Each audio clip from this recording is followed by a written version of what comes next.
Might revisit that briefly just in this discussion. Why would we revisit that? Well, I think there's more news. More news. So why don't you share with people what has happened with PSA before we get into the actual content? Okay, so for all you guys that are wondering, or are underneath a rock or whatever.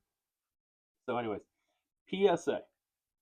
PSA is owned by Collectors Universe. So, Collectors Universe is a very multi-billion-dollar company that can basically purchase and unpurchase stuff at will. Last year, they purchased SGC. They said they're going to keep it as an independent company. And basically, now the company makes about a fourth of the grading that they were. And PSA is added that other 3/4 to their printing. So, next thing you know, now there was talk in the market for the longest time that Beckett was, was going to be taken over by somebody. It's just who was going to purchase it.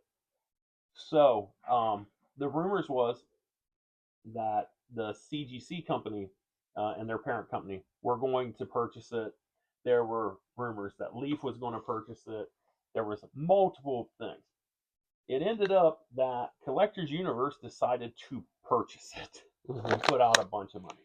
So technically, PSA is, kind of over top of Beckett now. So this purchase acquisition basically is not, it's one for the name. They purchased the grading foremost.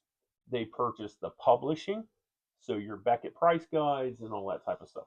They also purchased their other things. So it's like Beckett, they grade, and Beckett authentication, basically, and they also do graded comic books. They do other stuff. So Beckett is now under PSA.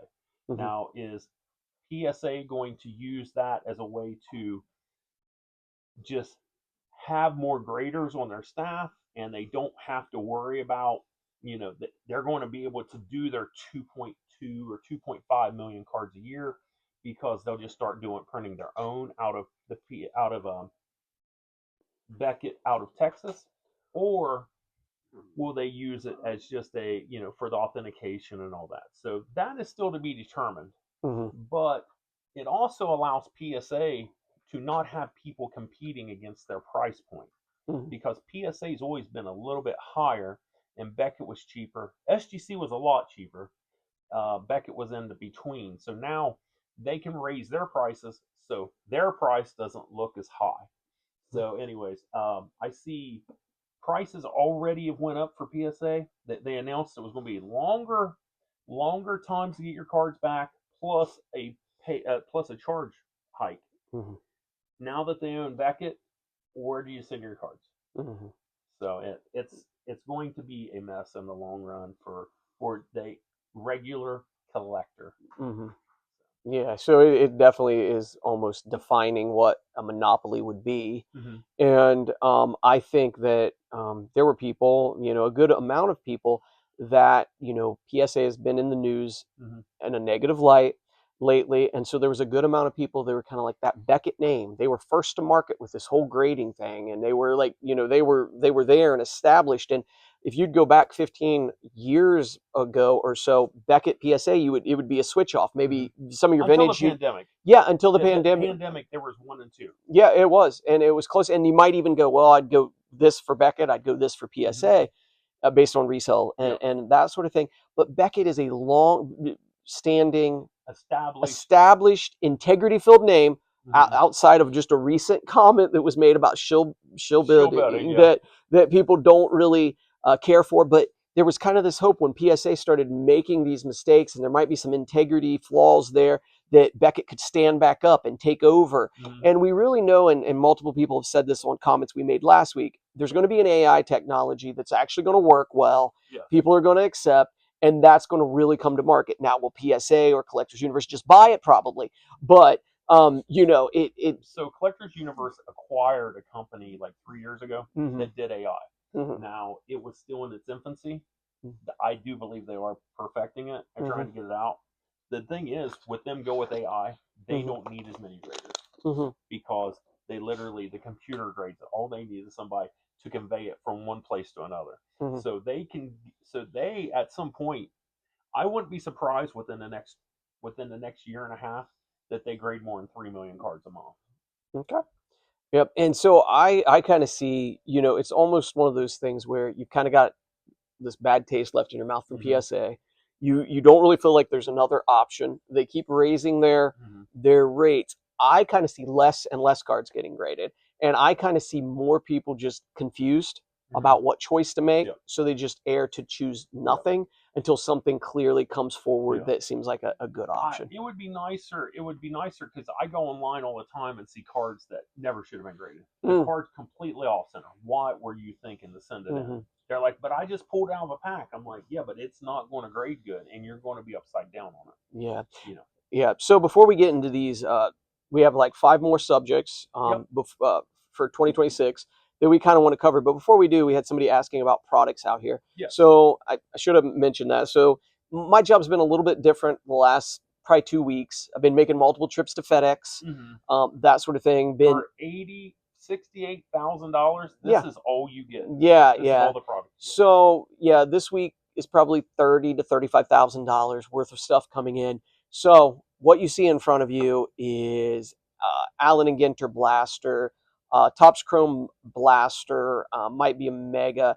You see the holiday version of Leaf, which is a heavy on National Lampoons. Mm-hmm. You've got WNBA blasters, which people were going crazy about the Caitlin Clark downtowns. Yep. You got blasters, you got megas, you got archives blasters, you've got update megas, or I think it's blasters. Mm-hmm. And then you got the Dynamite new wild card. I Dino. saw a couple of those open, really like that. And Yep. then today, literally, National Treasures Racing, and we have multiple boxes. So these things that you see, there's probably multiple cases behind this. Yep. It's just I wanted to give you an idea of what was out there, and there is a ton of stuff, and still a ton of stuff Yep. that's like, well, why didn't that arrive today? Well, it's going to Yep. come tomorrow. So just a But ton it of is stuff. interesting to say, progressing and stuff like that. Now, granted, Mhm, the market's progressed and all that, mhm. but for Rob 5 years ago to spend $10,000, that was like literally he probably wasn't eating until he got the product in Oh to yeah. put it out there. So Oh no. that's just a mark of, well, he's progressed as a businessman and made the right decisions and not chase the thing and try to bow down to Panini, because if you did in GTS and you follow that thing, unless you got a huge amount of people that are coming in and used to spending $400 to $1,000 a box, hmm you are going to eat that product. hmm Yeah, for sure. So, okay, so we'll jump into the content. So, this is just kind of our opinion on some basic kind of subjects, different areas of the hobby, Mm-hmm. and we're going to talk about what we could see in 2026. We're going to give Yep, we're going to give each time we talk, we're going to give it about 2 minutes or so. Yep. So we'll go in, and so the very first thing, and I've got an order to this because there's an order that makes sense because I think they start checking off each other Mm-hmm. and affecting each other. So Yep. we'll start with live platforms like Mm-hmm. Whatnot and Fanatics. So in 2026, Bill, what do you see as far as growth or decline, or what do you see? Okay, so everybody and their mother has a Whatnot now, and with the sports side especially, you're going to see more and more people that are going to that platform. But to build that platform, you have to lose money. So you better have a bunch of inventory built up. So whenever you get that when you get that platform of people watching, that you can make money off them at that point. So the Whatnot platform, everybody and their mother's doing it. It's not going away, and you're going to find people that are just like, hey, can I buy this box? And next thing you know, they're going home, they're trying to break it. Hey, I need to sell spots. So breaking online is only going to get better, bigger, and whatnot. Singles online is only going to get bigger and whatnot. Fanatic collects, haven't heard a thing.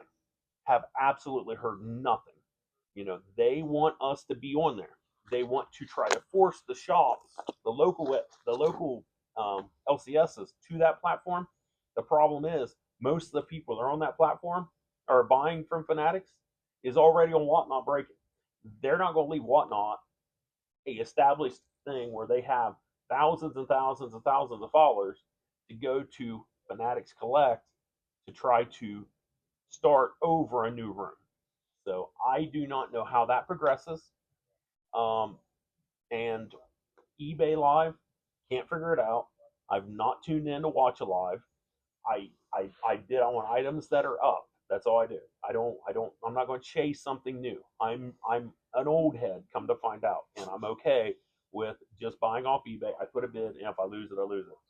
They have not implemented their program where they want to do sudden death, and if they do that and they raise it in the last 5 minutes or for 2 minutes to extend the auctions, they'll make more money. I think they will lose a lot of customers over to whatnot. Okay. All right. So in 2026, what do I see for live platforms like Whatnot and Fanatics and stuff? In general, I do see continued growth.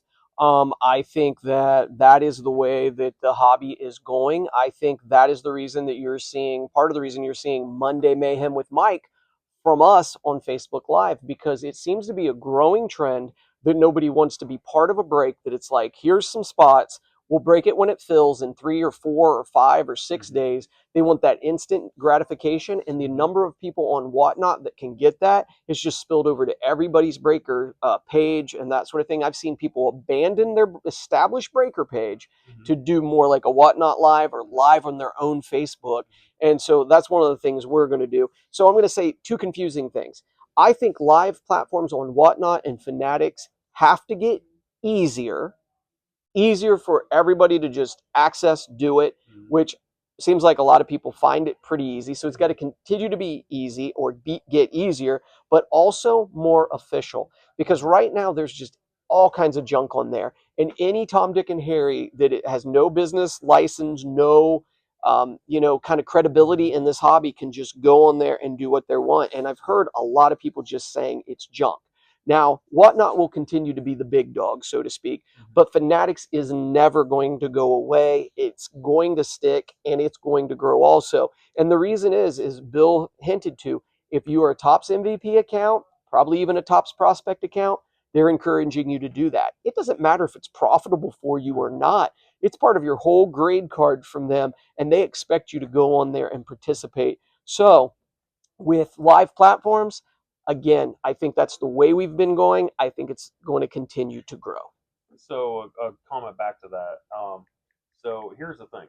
Ideally you build a platform or whatnot, and then you drag that platform back to Facebook with you, and then you don't have to pay your 11.5% or 11.25%.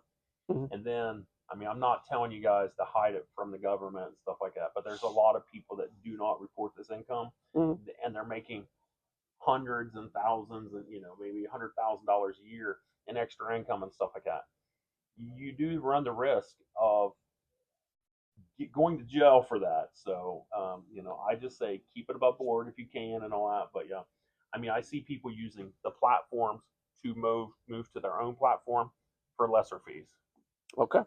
So now we'll move to, Mostly breaking, now not singles. yeah, I got you. So, okay, so we'll do this again. And we're going to talk about the popularity of case hits. Do you want me to go Yep. first this Go time? ahead. Okay. Popularity of case hits. So when we talk about this market overall, not just case hits, but this entire market, I think we're due for a correction.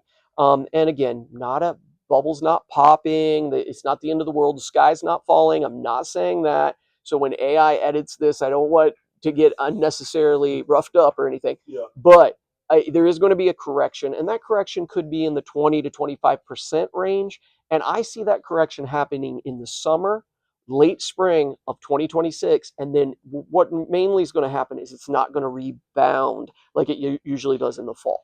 That's what I'm seeing with all the different economic things weighing the good and the bad. Now, with case hits, I think there's already kind of some problems going on. I think that with case hits, people are starting to kind of think that's old news or whatever you want to say. And not only that, when Panini officially loses the ability for those cards to be licensed, which is now happening with basketball, Yep. and will be happening with football in about 3 months, Yep. I think the popularity of those is going to decrease a great deal. Mhm. And that is my opinion. Also, don't want to cover this too much, but part of that popularity is held up by the repackers. And I also think they're going to have some problems in 2026. But we'll let Bill talk about the repackers or the Okay. popularity of case hits first. Okay. So if if your prices on your boxes aren't escalated as much as they are, case hits wouldn't be a big deal. Mhm. But the thing is, everything now is a case hit. Everything. Oh, it's one per case, or there might be two per case, or something like that. The popularity of them has definitely came down. There's only a few that have kept up in that area. Like downtowns, kabooms. Like they put out the uptowns. No one really. They're lesser. They came out with explosives. No one really care. You know, you Mhm. get your different ones. Everything's a case hit. Mhm. That's all this new generation knows is case hit, case hit, case hit. No, we're not. Us as collectors don't care about that case hit. We're not opening cases to try to hit. Mhm. Now, if you open a box and you find one you want to sell it to me, I more than gladly will possibly purchase it. But I'm not chasing case hits. Now, Topps has finally came out with a card, and I just saw the renderings of it the other day that almost represents the manga Mhm. that Panini uses. Mhm. And it was in baseball, and they had Aaron Judge. It was like Mhm. all rise, Mhm. and It's in Chrome those updates. Chrome update, and those look amazing. Mhm. That is going to be their first attempt to actually. I mean, they've been doing the home team advantages and stuff like that, and people don't really care. It's an okay card, but it's not that. But they finally are putting out a case or a case hit or whatever it is that Mhm. actually is going to be close to that, and I think those are going to take off, and they are going to be licensed. So, There you go. Okay, so I'll let you go with this next one. yep. Yep, you did that just in time. So we'll go to this next one, and this next one will let you start. What do you think is going to happen with repackers? Okay, so with all the repackers and whatnot, I'm hoping that they already put restrictions and they have not, in my opinion, it doesn't look like they followed through as much as they need to.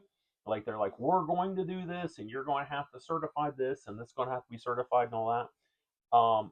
They need to actually, if you're going to implement a program, you need to follow through.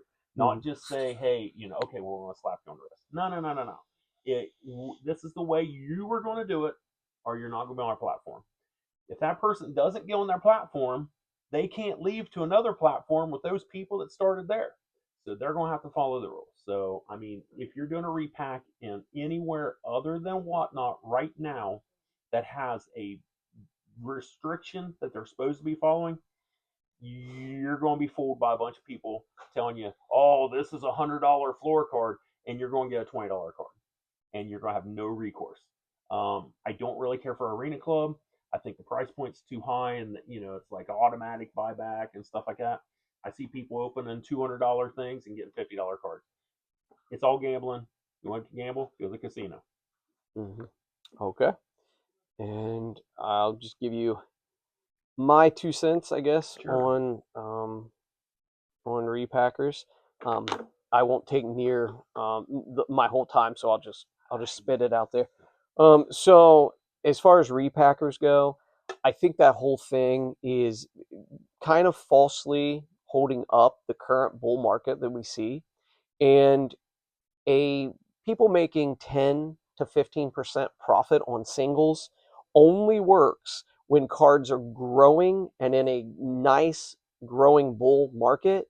And if we begin to take any kind of downturn at all, that is very quickly you're upside down on those case hits and all those cards. I think repackers, I think all the people that are buying for repackers is probably going to be completely dismantled by the end of 2026.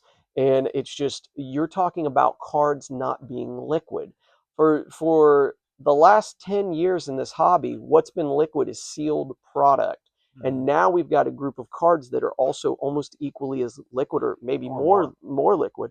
And that again in 2026 is kind of going to go back, and they're not going to be near as liquid. And again, nobody's going to be happy making 10, 15%. and so cards are not going to be at that upper level that you've been seeing. So I don't think that it's a thing that you're going to dump your cards right now and all that, but there Yeah. are definitely people that I know that live on those slim margins. One is Brent Shannon, Hmm. Shannon's Sports Cards, Hmm. Logan Harris Probably, yeah. with great sports cards. They're friends of ours and stuff like Hmm. that. Their margins are really slim already, Hmm. and if something goes down, it does affect them, Hmm. because their margins are so slim. So Hmm. as as those margins come slim, Hmm. people aren't going to want to pay you 90%. Hmm. They're not going to want to pay 80%. You're going to have to be happy with 70%. Hmm. And the more that price comes down, and people, if all those flippers would be, hey, we're only going to pay you 70%, and they go around the show after show after show, and that's the best they're going to get. Hmm. That's going to be the new market, Hmm. and you are going to have to make sure that you are not upside down, because if you are, you're now stuck with the card. Yeah, I'll talk about this. We're talking about Sure. flippers in the hobby, Flipper. and I'll let Bill talk about it maybe more Yep. from like single card Yep. kind of thing. I'll address it with wax. So flippers in the market or whatever. So who I'm talking to as flippers, I'm specifically talking about the guys standing outside of a Target, Scalpers. scalpers, waiting for product to be stuck on the shelf so they can just grab it, fill their carts, get as much as they can, go, and then go to their local shop or set up at a local show and try to make money doing that.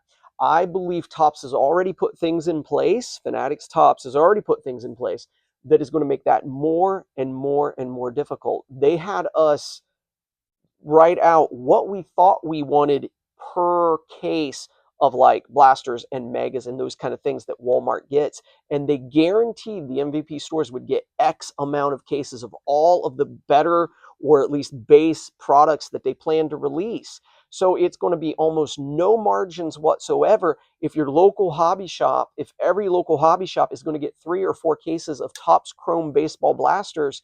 There's not going to be any room for you to go to a store, clear the shelf off, pay tax, and go and sell to them.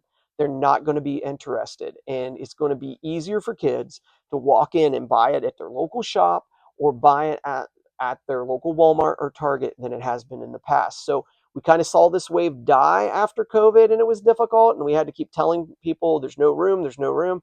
We're going back to that. So if that is your income or your side hustle, you need to be working on another one because that is all but gone in 2026. So you go ahead. All right, so I'll address 3 different facets on this. Yep. Because I'm good. Go for it. Anyways, okay, so for the scalper that's hitting the WalMarts, yes, Tops has put this in. Now that's not going to be for every product. You're going to be able to find plenty of Tops baseball 2026 on the shelf. You're going to be able to find it, no problem. Your Tops Chrome, maybe a little bit harder, but the shops will have it too, because there's no big rookies and stuff like that that pushes that product, because most of your rookies are from years before. Now, for basketball and football, that's going to be very difficult, because, if, say, we get 5 cases, we're going to have people coming in every day grabbing their allotment of boxes. Eventually, the shops will run out and people will be pulling it from Walmart. Now, it may be less value, and then you have like basketball, and you have Cooper Flagler running off for like 42 points last night. So now you have a mass thing, and Topps Chrome blasters are going to be $100, and there's nothing you can do about it. Literally, there's nothing you can do. So for that side, not every product, but there will be, just like for Panini, it was Prism. You could never find Prism in the stores. You could never find Select and Mosaic. Those are your ones. Everything else you could find, it would always be there. Okay, for that side. Okay. Now for the TCG. Okay. Now, there is so much unopened Pokemon in everybody and their mother that hit a Walmart and put it in their closet, because it's going to be worth more money one day, and it only went up 20% instead of 100%. There's plenty of cards out there. Now, when the new stuff coming out, there may be less and stuff like that. You're going to see it on your Walmart shelves your retail shelves at some point. But there's plenty of Pokemon out there. There's no reason to overpay. Unfortunately, we're high. We've had to buy off people like that. Hopefully, at some point, the market has a correction and we're able to actually get something from our wholesalers, like actually get a case of booster boxes, not just a box. Mm-hmm. That's one thing. Okay, for singles, yes, the flippers, it's going to be more difficult. And all these people that have made a living off of it for the last, got in at 2020, have been making it for 5 years. Mm-hmm. Your margins are going to get so slim that, and because the repackers are not going to be able to buy it, Mm-hmm. you're going to have you're going to have difficulty making a living doing this. Mm-hmm. Now, ideally, for years, people are like, "Hey, I'm doing this, and now I'm going to start a shop." Well, you don't want to start a shop. Mm-hmm. There's no reason to start a shop unless you already have an account established with Fanatics, GTS, still one of the major wholesalers. Because if you don't, you might as well stay out of the market and just do your shows every weekend and make a little bit. Mm-hmm. Okay. So now we're going to talk about, and this was the last thing, and you kind of started to touch on it. So maybe this won't be quite as long, but Yep. what do you see for TCG? I'll let you go first. TCG products in 2026. Okay, so a mass amount of Pokemon's out there, like I just said. It's all over the place.